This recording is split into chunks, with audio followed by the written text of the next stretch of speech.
You see all the van life photos, you watch all the van tours, but do you wonder what this nomadic lifestyle is all about? Are you curious about life on the road? Social media calls it #vanlife. We call it home.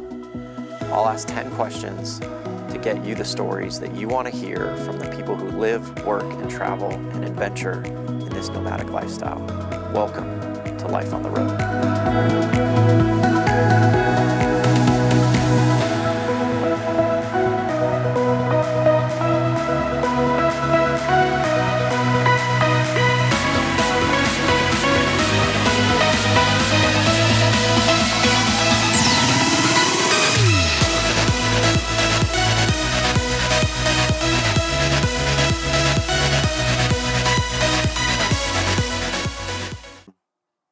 Okay. Welcome to another episode of Life on the Road, where I ask 10 questions to get you the stories that you want to hear from her life on the road. Welcome. Thank you. Thank you for having me. I'm really excited. This is amazing. This is my go-to line in every episode. People joke about it all the time now. Yeah, we're here at Flagstaff, Arizona at Nomadic Creatives. Mhm. That's what she called it, yes. And yeah, we've been hanging out here for a couple days. It's been a beautiful spot. A lot of creativity is being had every day, which has been super fun. Shout out Meadow. She's doing an incredible job with this kind of little mini event. It's her first event ever. And yeah, it's been really fun. Yeah, make sure to follow them because they are doing some really exciting stuff with makers in the community. Yeah, 100%. We're going to drop Nomadic Creatives Instagram right here so you can follow along. Yeah, definitely check out things that they're doing. If you're a nomad on the road, stuff will be coming up in 2024 for sure, and they'll do a lot more kind of fun activities with other creatives on the road. So yeah, it's been really cool. As we always start the show, introduce yourself, tell us who you are, where you're from, and then how long you've been on the road, and then shamelessly promote yourself. Oh, I love to promote myself. At oh any my given goodness. time. My favorite. Let's plug. Exactly. Okay. Well, my name is Kendra. I've been on the road for 2.5 years now. Okay. I'm originally from San Diego area, which is an incredible place to grow up, but it's also a very hard hometown to leave. Okay. Finally left when I was 25, and I could not be more grateful for having the courage to do that. Okay.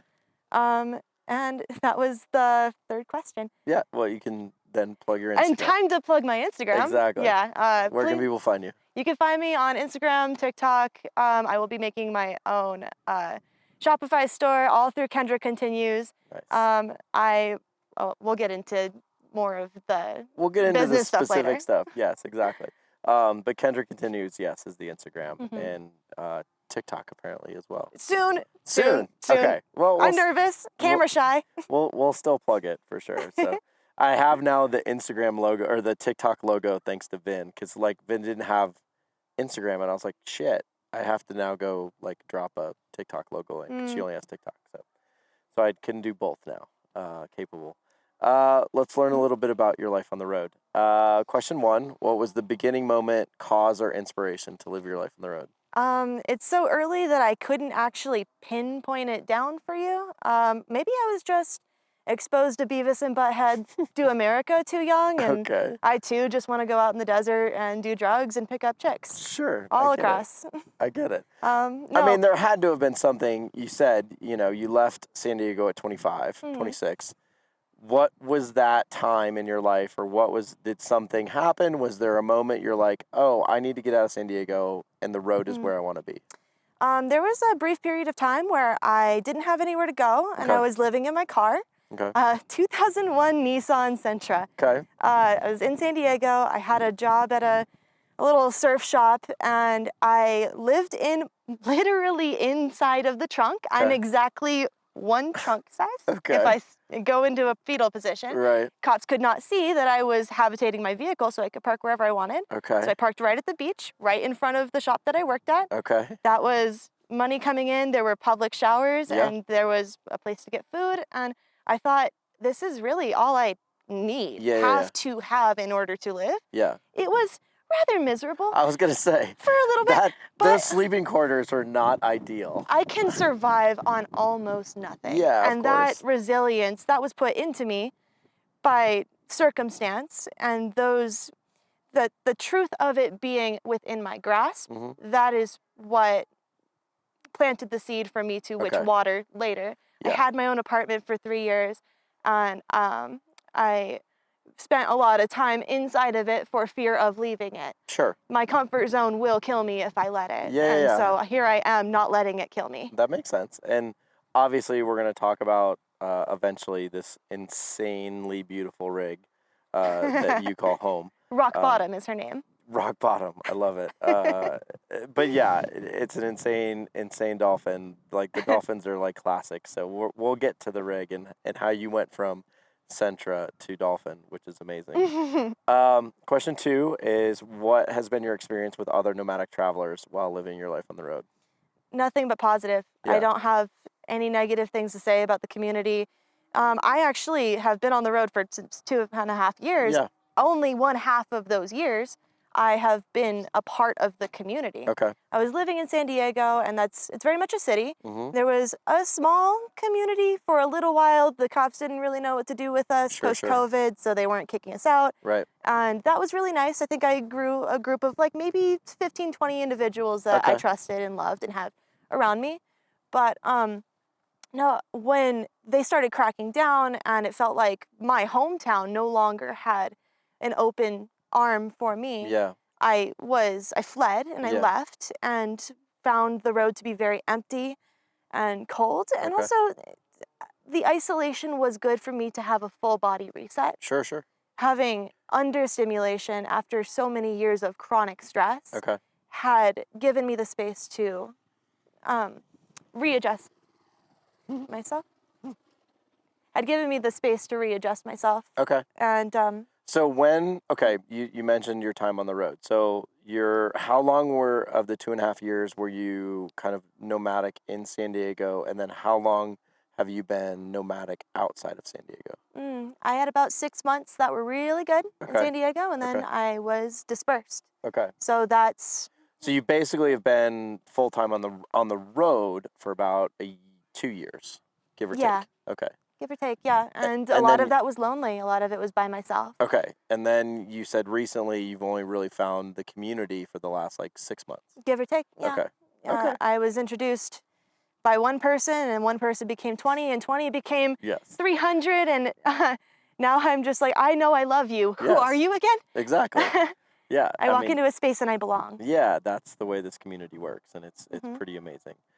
Yeah, you meet one, and then you meet 10, and then you meet 100, and then then you start to know everyone, and it's Mhm. amazing. So, question 3: what has been what has been your biggest triumph? What has been your biggest failure while living your life on the road? Well, I'll start with my triumph. 'Kay. I'm an artist. Mhm. That's my trade. That's my passion. That's my love. Right. And I was told since I was a little girl that it's okay to have that. You can have it as a little treat. Yeah. But that's not going to be your career. You're not going Right. to be able to make rent with it. Right. Get a real job, get a real degree. Yeah. And I did. And it did not work for me. Okay. And now I have no rent, so I don't have to make rent. Correct. Yeah. So I think my biggest triumph, honestly, is picking up my paintbrush for the first time in years, finally getting it wet, and taking those first steps, allowing people to encourage me. And can you believe it? I believe in myself. Yeah. Of course.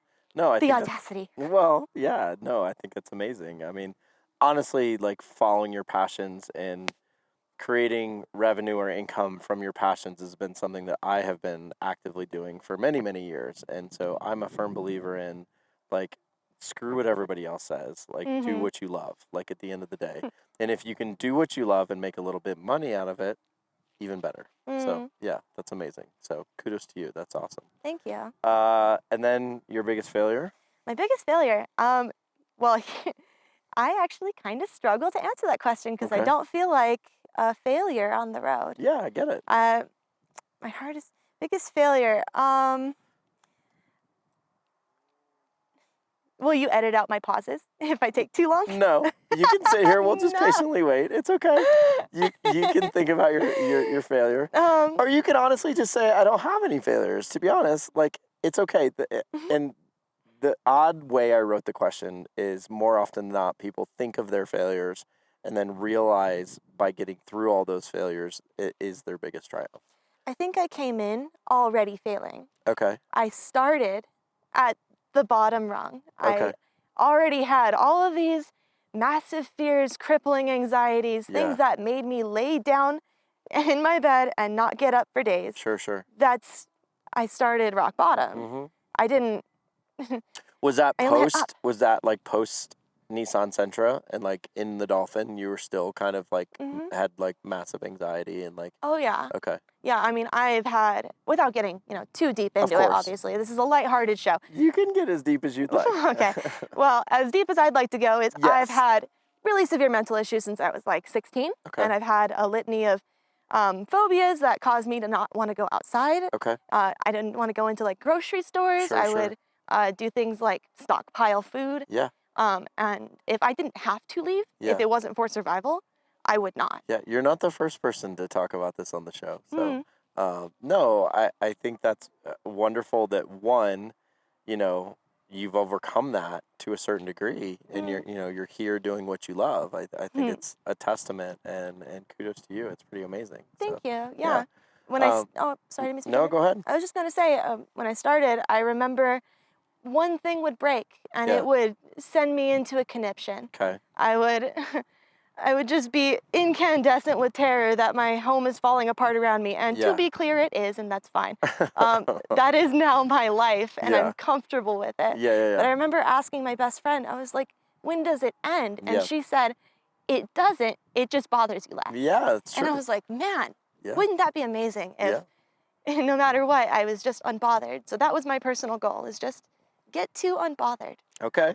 I mean, obviously you've made huge strides, Thank you. going from potentially where you were, and obviously living in a Nissan Sentra, in the trunk, living how you were. And again, kudos to you for like taking that step and realizing like this is making my life easier and probably less stressful.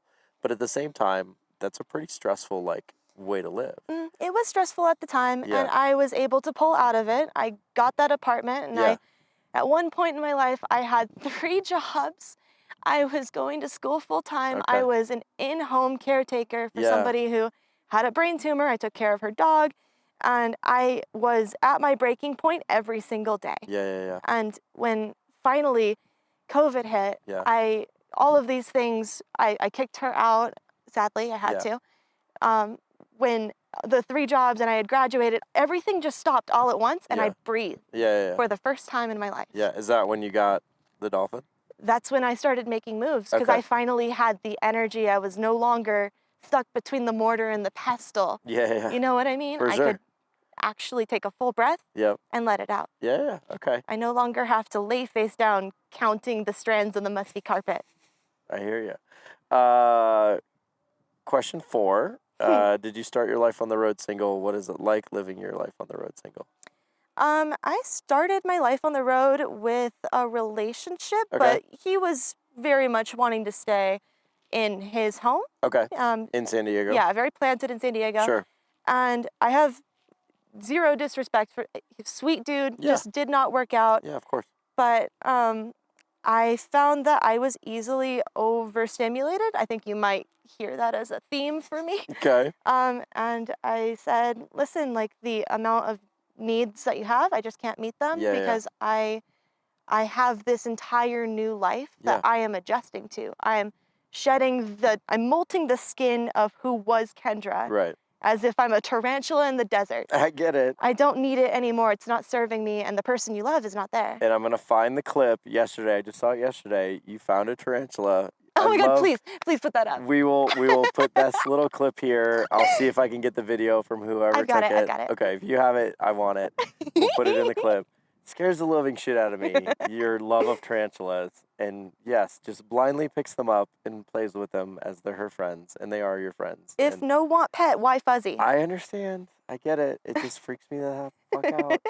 But it was very cool to see. I'm like literally flipping through my phone, and I was like, Did she pick up a tarantula yesterday? That's basically what I said. Terrified of grocery stores.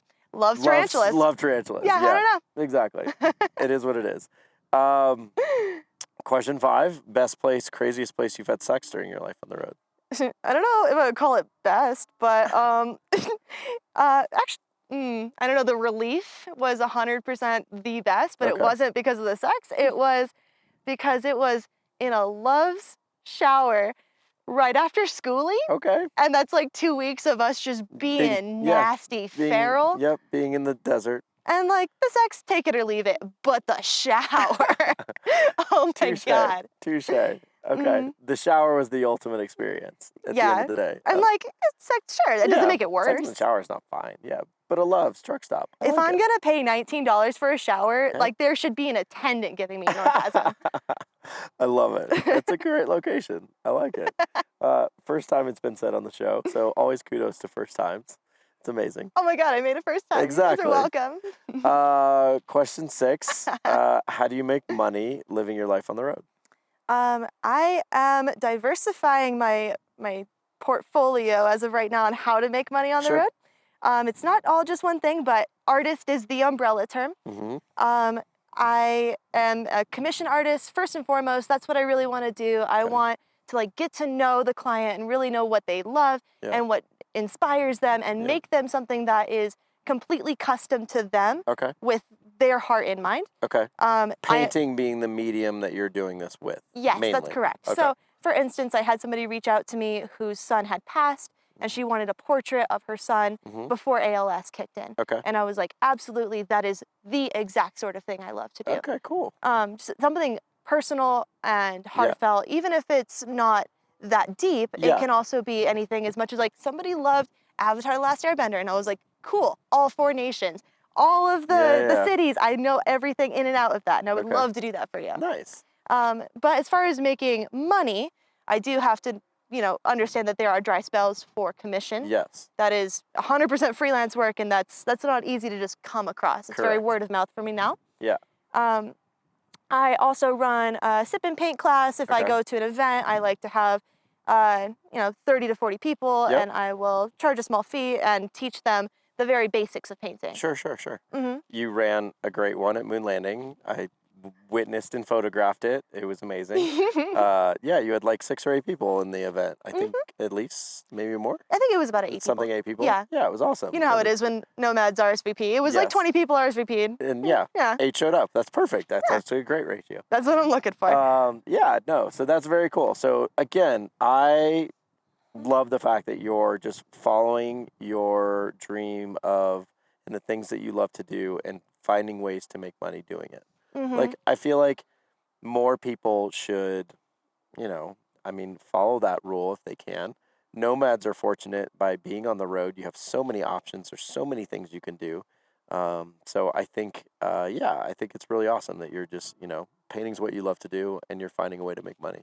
Thank you. So, I find that like having so many options at first was very paralyzing. That makes sense. And you have to allocate what energy you do have into it. And when I started with negative energy and now I have X amount to allocate to each of these ideas because I'm just imbued with love and support from my community. That's awesome. I now have these abilities to branch out and do all of these, bring value to these places that I go.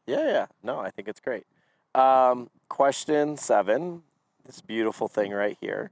What is your rig? Who built it? And why did you choose it to live your life on the road? This is a 1988 Toyota Dolphin. It's freaking amazing. Oh, God, I love her. I love her so much. So rad. Her name is Rock Bottom. I adore her all the way tires to roof, even though the roof is sagging 3 inches depreciation. It's nice. I get a little bird bath every time it rains. Okay. I picked her. Lucky surprise. Yeah. I picked her because when I was shopping, I didn't know that hashtag Vanlife really was a thing. Okay. I didn't go through and really go into the resource that is other people who are posting their experiences and see what kind of rig would work for me. Okay. I think I ultimately would have landed on this anyway, but you never know. I have a little kitty cat in there, so I wanted something that was not inhumanely small. Yeah. And I didn't know how to build anything. I was presented as this person. So you know. So you were looking for something done. Something mostly finished. done. Yeah. Yeah. Mostly done. You personalized it, obviously. I did a lot of like aftermarket customization and stuff like that to make it not off-road, boondocking capable. Boondocking capable. Yeah. Yeah, okay. But why the older vintage rig? Cheaper. Yeah, cheaper at the end of the day. Yep. Okay. I'm not, you know what they say about artisans starving. I get it. Yeah. Yeah, 100%. I get it. I understood that this is a good engine and they last a long time. Yes. It's actually very funny. I reconnected with my father as an adult. Okay. And I swear this is relevant. I promise I'm not pivoting No. here. I reconnected with my father as an adult and we're now good friends, I would say. Friends/dad. Okay. And I mentioned to him casually while I was shopping for a rig to live in. He was like, oh, you're looking to live in an RV? I lived in an RV as a young man for like 10 years. And I'm like, cool, now you're telling me. Yeah. That could have been useful information. Yeah. So after I learned that, I was like, hey, help me shop for it. Okay. And he approved of the Dolphin and He said that this has pretty good bones and a good place to start. 100%. Yeah. I mean, it's a rad-ass rig. Like, period, full stop. Like, across the board, the Dolphins in our community, I think, are just... Love them. They're amazing. Yes. What year was it in? 88? 88, yeah. Okay. Yeah, she's my big sis.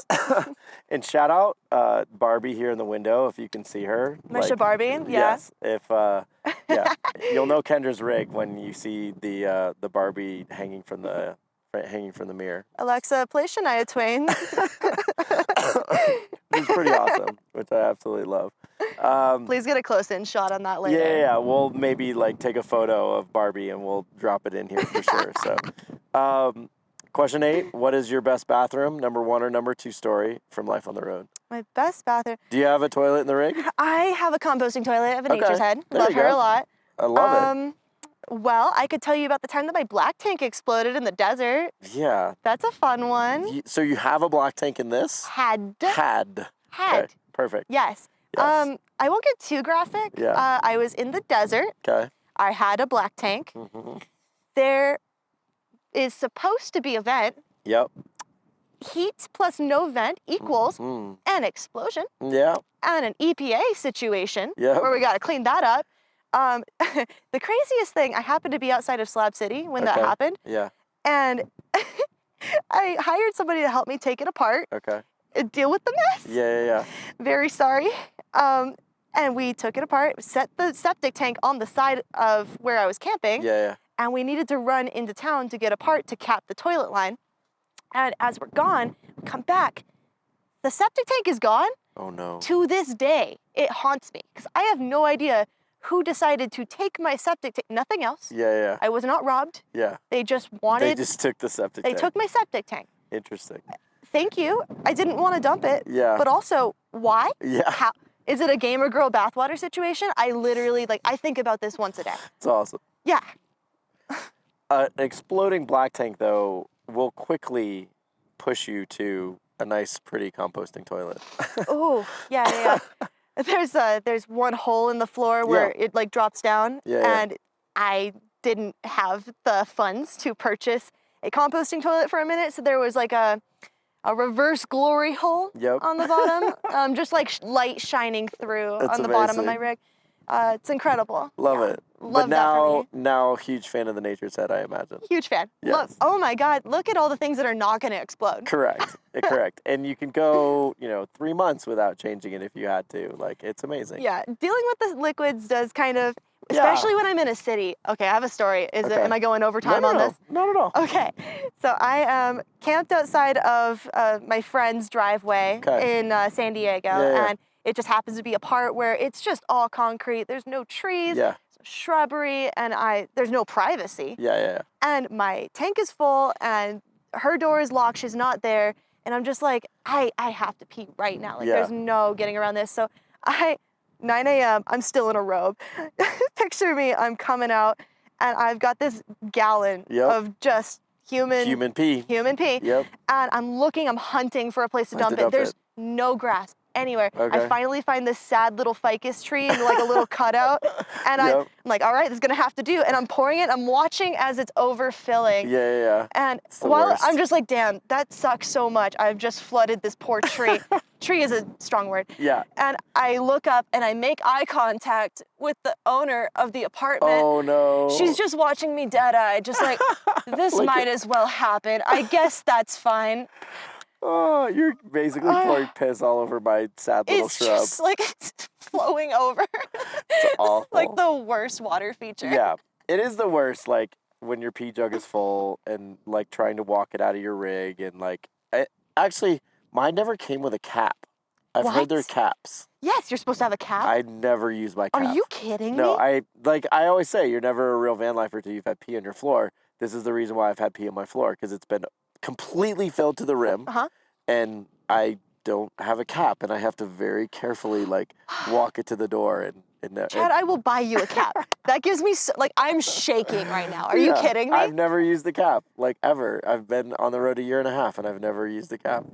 I'm furious with you. Do not even make eye contact. I don't know. How do you live your life? It's a white. I think it's like a white little lid. Yes, like it's a little, and it screws on, and it's like really good quality. Like, nope, I've never had a cap. How do you clean it? Like you gotta I know, close like, it and shake it. Yeah, no, I usually put like soap in it like over and over and over, and I spray like a powerful hose in it, and that's it. Like, with the risk of it spraying back at. Oh my God, Chad! It has. Yeah, Chad, it has. Please. I know. I'm gonna have funny, like when I get asked these questions, which is coming soon. I will have some funny stories for question 8 for sure. Question 9: what has been your happiest and what has been your hardest moments of living your life on the road? Happiest and hardest. I think the moment that I found the community was my happiest. Yeah. I mean, I was ecstatic. People thought that I was on a litany of drugs. Nope. You could see my iris just fine. Extremely excited to have found your people. Do you remember when that was? Yes, I do. It was January 1st of this year. Okay. I met somebody in San Diego. We went on one date, and he was like, you know what? I'm going to have a small little gathering in the desert, and just a couple friends. It's not going to be a big deal. It's going to be fine. You should come. You're more than welcome. Okay. I said, you know what? Sure. Yeah. I'm not happy here. I'm sad. I've been sad. Let's go if I'm going to be sad, let's do it in the desert. Yeah. So I go, and I show up, and it was Flamingo stage. Oh, okay. Right on. It's 100 people gathered in the desert throwing a rave. I've got people like teaching me how to fire spin. Yeah. I felt my body come alive in a way that I had not experienced in a very long time. And I just felt like, Chad, you know when you're doing a puzzle and you like have to push on one of them and it wrinkles a little and you're like, maybe that's it. The colors are kind of close. Yep. I'd done that all my life. For the first time I slotted in and I didn't push. And this one fit perfectly. This one fit. And I love that. I immediately fell in with all these people. Yeah, I was at Flamingo Stage. Flamingo Stage was an amazing time. Shout out to Adventure Bike Mike and DJ Aaron for killing it. I'll always be grateful to Mike and Aaron and Austin for welcoming me into the community. Yeah, okay. That was a great event. That was a great event. Amazing event for your first event. Pretty cool. Oh my God. Well, I thought it was going to be a campfire. Yeah, I don't know. No, not so much. I was wrong. Yeah. When you get the water box anywhere near an event, you're going to have a good time. So I love it. Mark and Marina, we love you. Thank God you're back on the road. Question 10, or no, you didn't answer your hardest moment. My lowest. Thank you. Your hardest moment. My hardest moment.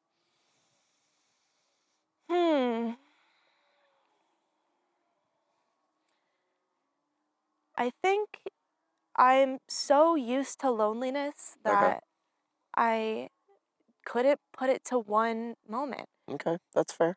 I understand that. Yeah, when I was alone, completely by myself, I felt like, oh, this is normal. Yeah. And normal for me is not good. Yeah, I understand that. So, like, just the concept of loneliness was basically your worst kind of ever. It was going back to what I had been before I got into the rig. Sure. And that was what I was trying to escape, and it found me. Yeah.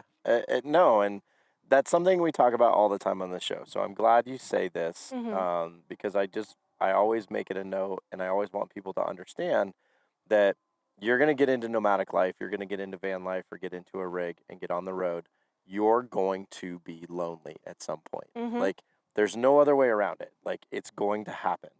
And so just to be prepared for it, like, just know that it's coming. Right. And so that mentally, physically, emotionally, your friend base, whatever it is, when you get to that point, you have some options that can help you through it. So, Right. you know, I went through it last winter. Obviously, you've been going through it for a long time in your life. And I think it's amazing that you discovered nomadic travel, you know, and have kind of worked your way out of that loneliness, which is pretty awesome. So, our last question, question 10, define hashtag Vanlife in your own words, and then provide a piece of advice for somebody wanting to live their life on the road. Hashtag van life. I mean, it's huge. My one little voice is a fart in a hurricane. It's not going to do a whole lot. But to me, hashtag van life is the willingness to shed the expectations that were placed upon you even before you knew they were expectations. Yeah, I like that.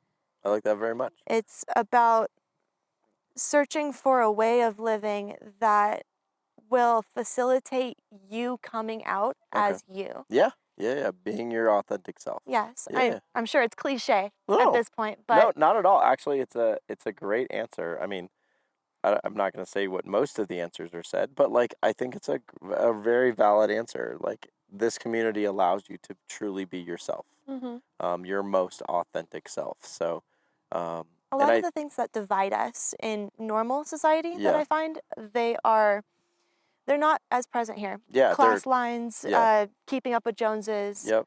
Those Even things, politics, you know, it's unimportant per se. And I say unimportant very lightly because those things are important to a certain extent. But out here, there are so many other things that are more important. The first thing I'm asked is not what do you do? Yeah. It's what's your vibe? Yeah, Where are you from? Yeah, exactly. Who are you as a person? Exactly. And that's why friendships are made, you know, on the road so very quickly, and friendships are made very deeply, very quickly, because you get to the bottom of things. You get to the root of that person and really truly understand who that person is. And you kind of skip through all that bullshit, and then you can come back to it, but no one usually does. Like, you know, it's not as important. And then a piece of advice for somebody wanting to live a life on the road? Piece of advice. Lower your expectations of yourself. You can't expect yourself to get it right away. Yeah. You can't expect yourself to find what drives you right away. And you can't expect yourself to land on your feet every single time because you're going to get consistently bombarded and overwhelmed. Knocked you are down. going to suffer the paralysis of too many options. Yeah, 100%. I think it's actually a really, really great piece of advice. Actually, that I don't think really anybody's given on this show. So, the idea of coming out here and getting on the road, you're going to be able to do anything. And that becomes overwhelming sometimes. Like picking a direction to go, finding a location to park. Like all of these things can like all of a sudden overwhelm you. Like you have to kind of sometimes narrow it down and figure out like specifics and like have a direction. And sometimes that takes time. Like that's going to take, you're not going to get it overnight. So that makes perfect sense. Yeah. A really good piece of advice. I say be as kind to yourself as you possibly can because it's going to be harder than you think. Yeah, no, for sure. And that's actually something we express all the time on the show is this lifestyle is not easy. It's not for everybody. It's not for everybody. We love it. Like we absolutely are thriving and love the environment that we're currently sitting in. But at the same time, like it's a challenge. Some people who say, oh, I could never do it. I say, I believe you. Right, exactly. You couldn't. Yeah, exactly. I'm actually too powerful for you. You shouldn't be talking. If that's where your mindset is initially or right away, more than likely, you're not really made up for this lifestyle. But if you're curious and it's something that like you're thinking about and you might like to do, there's ways in which you can kind of come and find out. But know that it is not easy at the end of the day. Yeah, it's a challenge for sure. Those are your 10 questions. We did all 10. We did made all 10. it. Super, super easy, right? We are going to go enjoy the rest of Meadows' event here and this amazing sunset that we're going to get here in Flagstaff. So thank you so much. Actually, I'm going to give a little shout out to myself. I live in a rig. I live in a van. Go check out the website, iliveinavan.com. Yeah, it's sitting right over there. The website is live, home of the Nomadic Community. Information about anything and everything that's going on in the community. So much more is coming. You can buy some pretty cool swag, shop by your rig type, those types of things. And they're made by Nomad artists. Exactly. Shout out Rita in the Road. She's our first Nomad collaboration. Her stuff is amazing. 20% of all sales go back to Rita. So, help another Nomad stay on the road and keep her doing what she loves. She's insanely talented. You can read all about her on the website. So, yeah. Thank you so much for following. Please like and subscribe the channel, and we will see you guys on the next episode. Thank you. Light, okay. There. Thing is fancy. Yeah. All right, how are the levels now? Now we're good. Am I coming through clear, or do I need to speak up? Do I need to position myself to block the wind? Nope. No, your mic will be good. Okay. Like, you can sit back and, like, you'll be totally fine. I've had episodes where, like, my beard has scraped it every time I turn my head, so now I'm trying to, like, drop it lower or keep it out of the way. Hi, Yoli. All right. That works. Are you ready? I'm ready when you are. I think I'm ready. Warm me up. Have a conversation. Yeah, let's have a conversation. Get going. And being around like-minded people who get excited just seeing me do what I'm doing anyway. Yeah, that makes sense. Oh my God, it feels like I'm home. Perfect. Let's do this. All right. Am I looking at you or the camera? You can do both. You can either way. Like, you'll stare down there, not at the monitor, which is fine. People have done that. I've noticed in episodes like they're looking like that way. Good job. Thanks. That was awesome. Super easy, right? Yeah. It's very easy to talk to you. Thank you. I appreciate that so much. Oh, yeah. That's going to be rad. Yeah. I love the ship Barbie in the background. Yeah. Oh, yeah. We're 100% going to take a photo of that right now. So, yeah. Well, do you want her face? Well, I'll come back around. I'll take like a few photos, but like, yeah. That's perfect. Hell yeah. It's so good. I love it.